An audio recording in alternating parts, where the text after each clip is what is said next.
Bonjour, aujourd'hui on va parler du corps, du rapport que nous avons avec notre corps, au corps.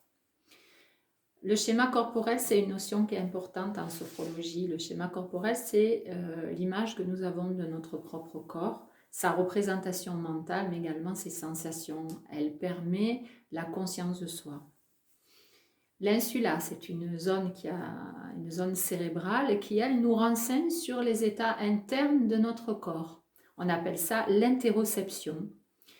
Le chaud, le froid, la faim, la soif, la fatigue, mais également les douleurs ou les émotions, ça s'appelle l'interoception. L'interoception, c'est la capacité que nous avons à ressentir notre corps, ce qui se passe à l'intérieur. Plus la contribution de l'interoception est grande, meilleure sera l'image du corps, l'image de notre schéma corporel. D'où l'intérêt de travailler sur ce schéma corporel, ce que nous faisons, en sophrologie ou en méditation par exemple. Être bien à l'écoute et conscient de ce qui se passe à l'intérieur, ça permet de vivre de façon adaptée, de répondre de façon adaptée aux situations et également de répondre de façon adaptée aux signaux que nous envoie notre corps. Ça permet d'anticiper également. Si on a une meilleure connaissance de soi, alors on pressent, on perçoit que quelque chose peut-être quelquefois ne va pas bien et on peut anticiper plutôt que tomber malade. On fait des rajustements. Donc vous l'aurez compris, la notion de schéma corporel est importante. C'était important de revenir sur... parce qu'il y a un flou derrière tout ça, le schéma corporel. Souvent en cours ou en cabinet, je dis on va travailler sur le schéma corporel, mais c'est un peu flou, donc c'était bien d'apporter un éclairage, me semble-t-il.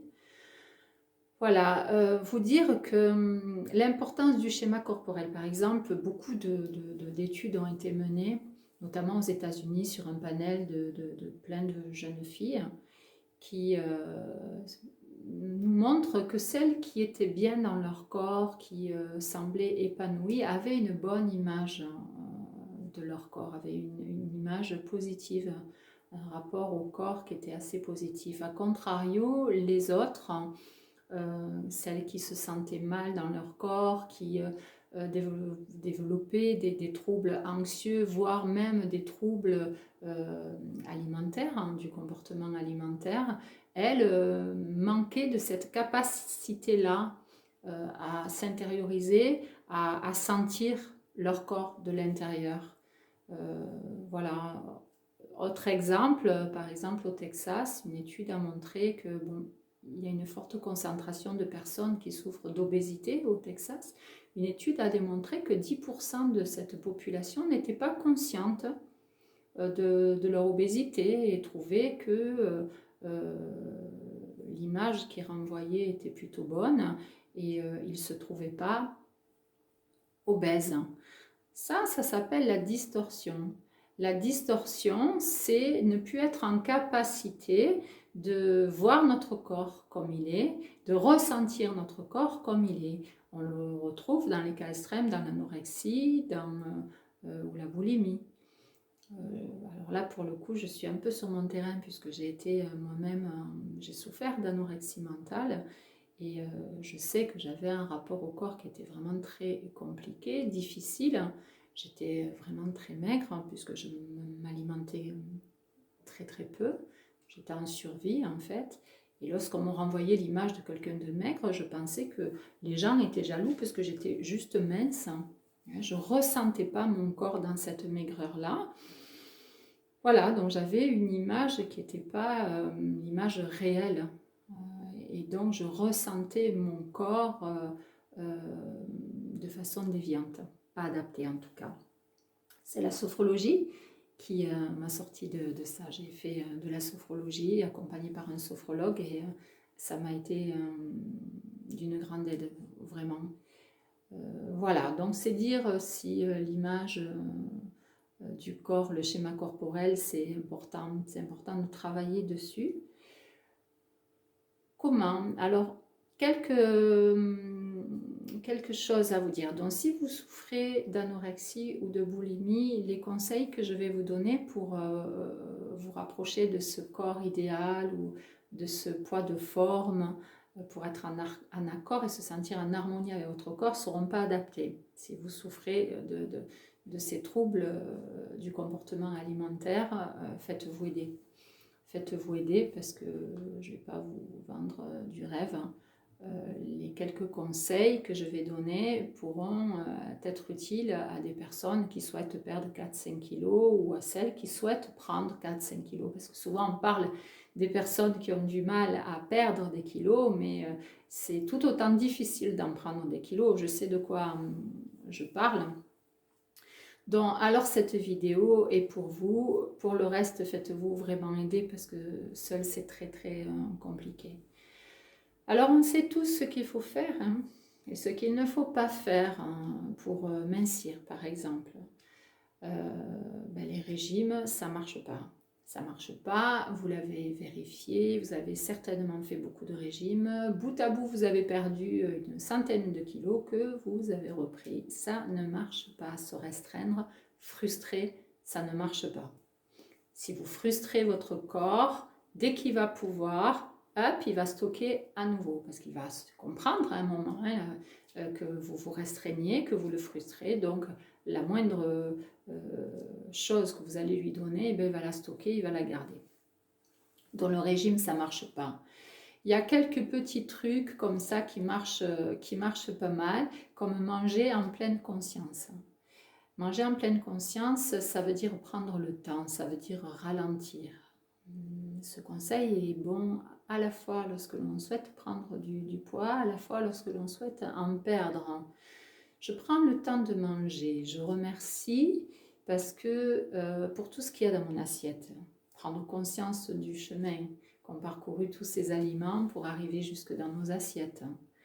Avoir le temps de regarder ces aliments, de sentir, on mange déjà avec nos sens, prendre le temps de mâcher. Mâcher, ça prépare le corps à mieux assimiler, à mieux digérer et on a un sentiment de satiété qui arrive plus vite quand on mâche. Donc mâcher idéalement jusqu'à ce que vous obteniez une bouillie avant d'avaler. Posez les couverts entre chaque bouchée pour vous ralentir davantage et vous placer en pleine conscience.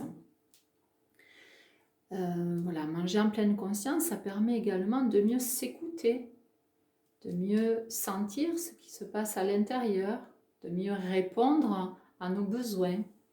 Manger dans une petite assiette parce que souvent, grande assiette, on la termine. C'est l'éducation qui veut ça. Surtout, finis ton assiette. Dans une petite assiette, on la mange tranquille. Si on a besoin d'y retourner, on écoute notre corps. À ce moment-là, on se resserre. Le 3/4 du temps, si on est vraiment en conscience, ce n'est pas utile.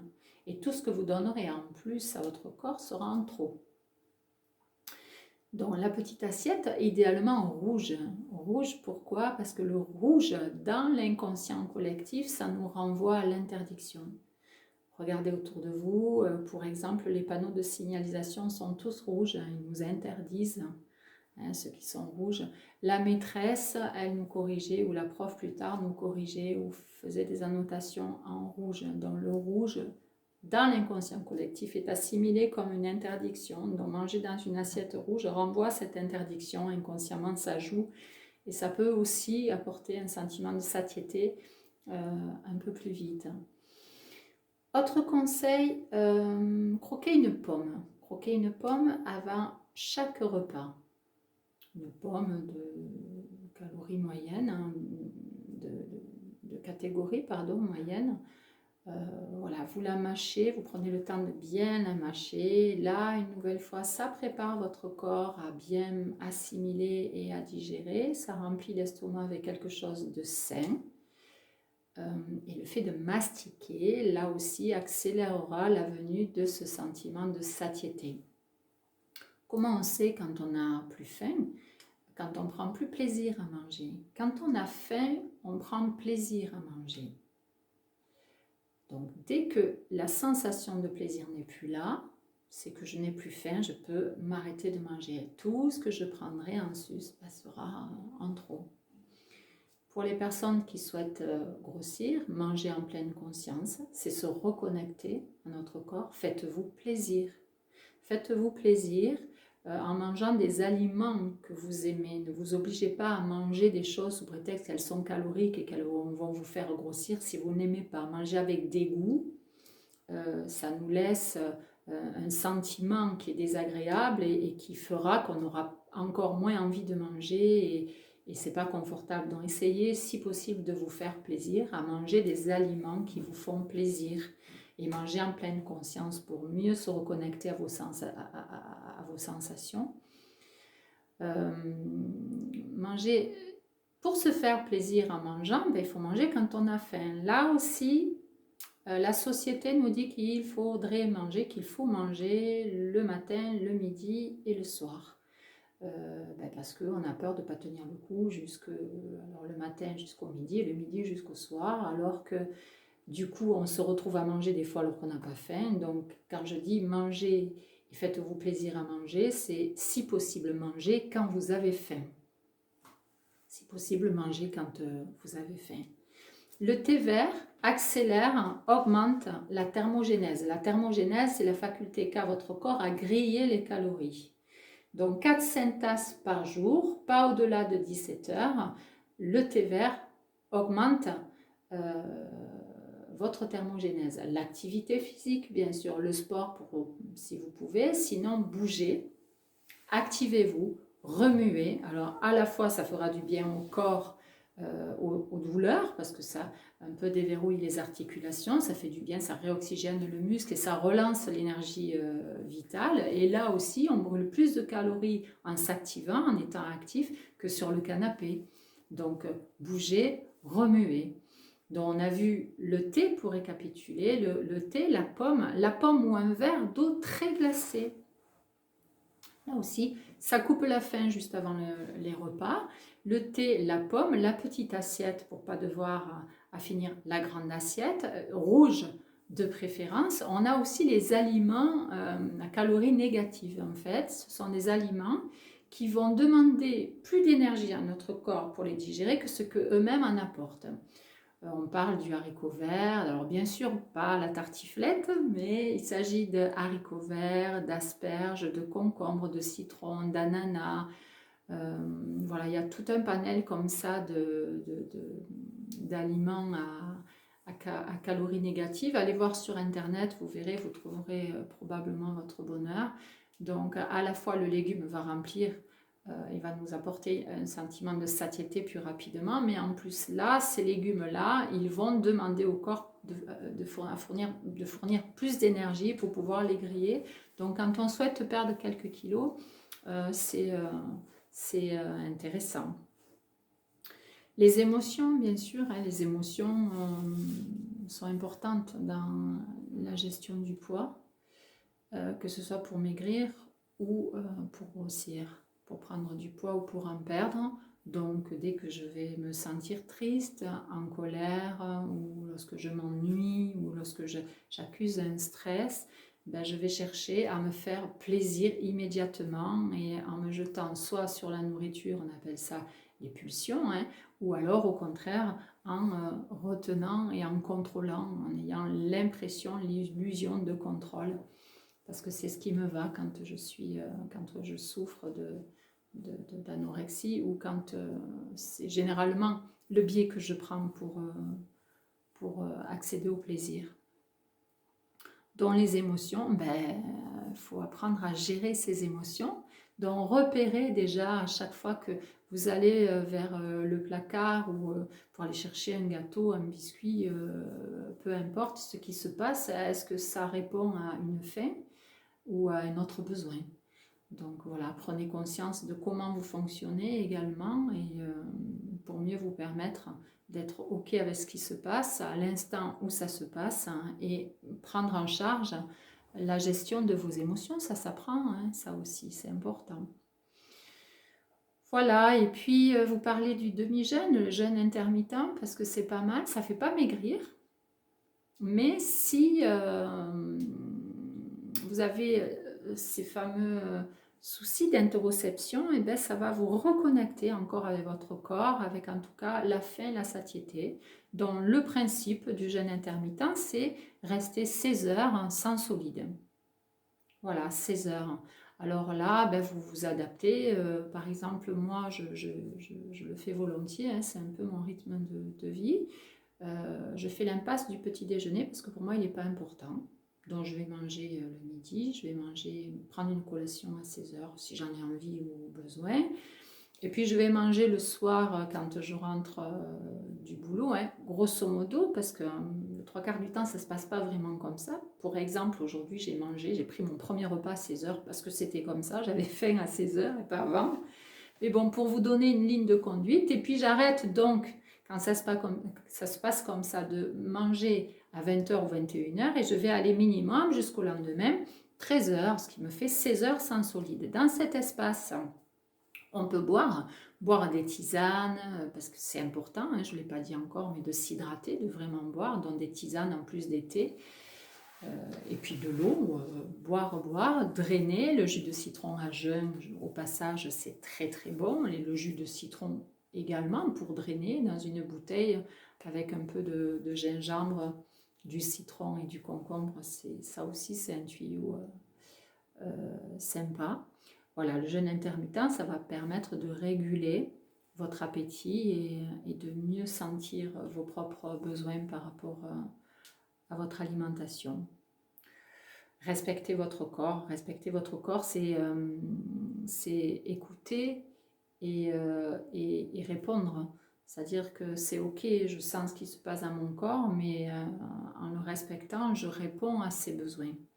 Il ne suffit pas d'entendre, hein, il suffit de respecter notre corps. Voilà. Je terminerai par vous dire que un jour n'est pas un jour de la semaine. Un jour viendra jamais, donc l'idée c'est de vous y mettre, maintenant, ou voilà, mettre en place, vous mettre en mouvement par rapport à cette perte de poids ou à cette prise de poids si vous le souhaitez. Souvenez-vous. Alors j'ai posté pas mal de petites vidéos dans lesquelles on travaille justement le schéma corporel, hein, la présence à soi, mieux sentir le corps. Donc vous pouvez déjà faire ces petites vidéos, c'est mieux que rien, mettre bout à bout les, les, les conseils que je vous ai donnés si ça vous va. Et puis après, comme toujours, hein, adaptez-vous. Vous n'êtes pas obligé de tout prendre, expérimentez, faites votre propre expérience et puis voyez ce qui marche, parce que ce qui va marcher pour les uns marchera moins pour les autres. Voilà, et l'idée, ben, c'est de se sentir bien dans notre corps, d'arriver à un poids de forme, un poids santé, hein, ce qu'on appelle le poids santé. C'est se sentir bien dans notre corps, et puis quand on se regarde dans la glace, si en plus on se trouve joli, c'est plutôt sympa. Je vous embrasse, prenez soin de vous, à très bientôt.